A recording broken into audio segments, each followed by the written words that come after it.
So I was initially going to review Rental Family, the film with Brendan Fraser, which was fantastic, by the way, about an actor working for this company that provides services to families to fill voids that they have, whether it be loss or addiction or sexual desire or trying to even get out of like an affair or stay in the affair, actually, technically.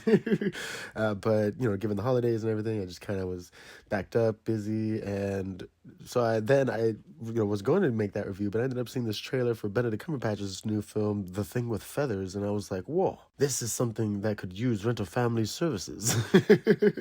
Because he definitely needs himself a wife for a while. But the film was wild, right? The film follows this father that loses his wife and now is just a dad to these two boys, a widower, and being struck with this loss and grief ends up just totally crumbling his life, just affecting his kids, his work, the few friends and family that he has, to the point where he is able to manifest this crow, the wild, demonic seeming crow that is human sized, like a 6 foot tall crow that's just taunting him and belittling him with the voice of David Thewlis, which is awesome.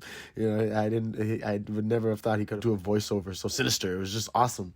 I only knew him from the Harry Potter films as Lupin, the werewolf professor, but apparently he was also the freaking earthworm in James and the Giant Peach, and he is the king in Dragonheart. That is the other half of the Dragon's Heart.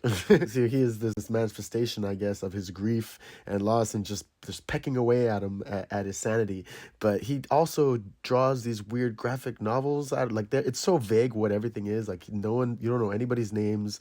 You rarely even see the wife's face.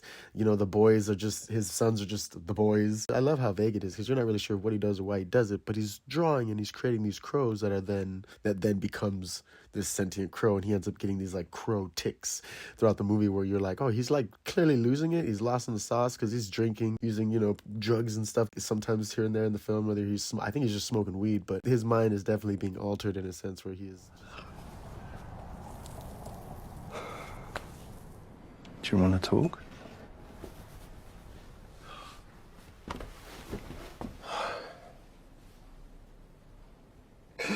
His wife meant everything to him.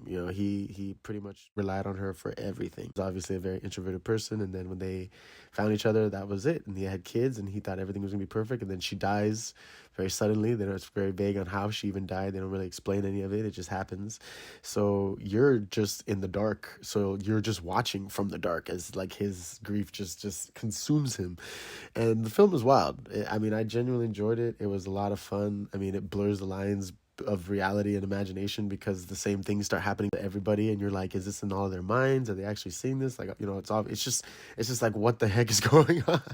And at the end of the movie, you realize, is this crow like a savior truly, or is it a demon, or are there actual demons that are worse that can actually ruin your life completely? It's just wild. It was a great film, but again, it could definitely use the Rental Family service for sure. Instances like this make you realize, oh, this is how that could have led to that. It led to someone spiraling like that because they didn't have support in that area. And when you could actually, I guess if you can rent a service and fill that void, I guess that's cool. But I have to read the book too. The book was titled Grief is the Thing with Feathers, right? It was a debut novel by Max Porter. And apparently it was also turned into a play a few years ago with Cillian Murphy. So I'm pretty sure that was great in its own right. He has a mustache, which is pretty odd, but all right, but yeah, definitely check it out. The Thing with Feathers. Also check out Rental Family. Both were phenomenal. I think cinema is slowly coming back, at least dramas, with these actors that just like playing these dramatic roles and tackling these types of stories, and it's just great.